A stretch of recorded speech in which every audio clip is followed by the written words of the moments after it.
अब चलते हैं मैन पार्ट टूर के दौरान टाऊ की फसल देखने। टाऊ की फसल ये रेड कलर की जो दिख रही है वही है। कहाँ है? ये प्यारे बच्चे दलदली का एड्रेस इधर लिखने है। पर दो दो डायरेक्शन बता रहे हैं कंफ्यूज करने के लिए। ये जो दिख रही है रेड कलर की ये टाऊ की फसल है।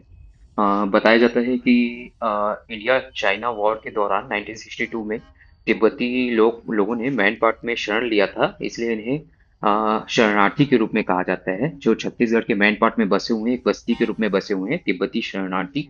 वो अपने साथ तिब्बत से टाऊ की फसल लेके आए थे। उसके बाद यहाँ के कृषक भी इसे एक कल्चर के रूप में विकसित किए और यहाँ धान से ज्यादा फसल इस टाऊ की खेती की होती है।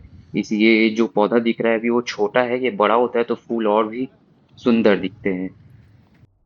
टाऊ की फसल कटने के बाद इसका जो तना है लाल भाजी के तने की तरह दिख रहा है बिल्कुल। टाऊ बोलते हो आप लोग? हो तो अब हवा भी चलू सी है ना? ऊ पक गया है ये पक गया हवा भी चलू सी अच्छा।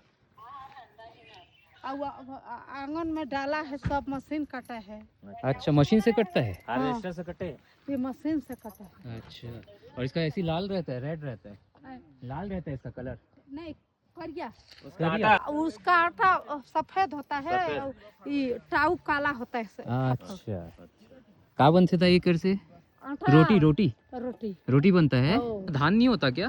धान बोता है तीजे धान कटा के धान कम है। धान कम है हो और ये ज्यादा है। ये जाता है। चलो धन्यवाद दाई। अब गूगल में सर्च मार के देखते हैं कि ये टाऊ की फसल होती क्या है, क्योंकि इसके बारे में जो मैदानी क्षेत्र रायपुर दुर्ग संभाग या मैदानी एरिया वाले वो ज्यादा जानते नहीं है। तो टाऊ की फसल मैन पाट।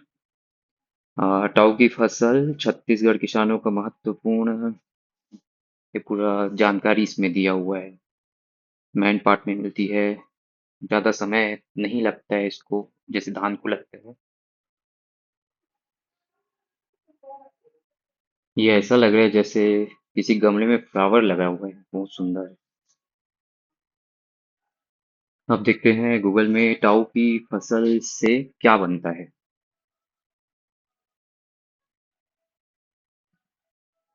उसके अनाज से क्या बनता होगा ये देखते हैं। इसे कुट्टू का आटा भी कहते हैं और इसे फलाहारी के रूप में पूड़ी पराठा बनाने में यूज किया जाता है। कुकीज और बिस्किट बनते हैं। फास्ट फूड मोमोज भी बनते हैं। पशु और पक्षियों का चारा भी बनता है। औषधीय उपयोग भी है। बहुत ही इम्पोर्टेंट फसल है ये, जो जिस बारे में बहुत कम लोग जानते हैं, जैसे मैं भी नहीं जानता था। बट ये इतना सुंदर दिख रहा था, जैसे ऐसे लग रहा था जैसे गेंदे की फसल होती है ना, वैसे ही टाऊ की फसल लग रही थी।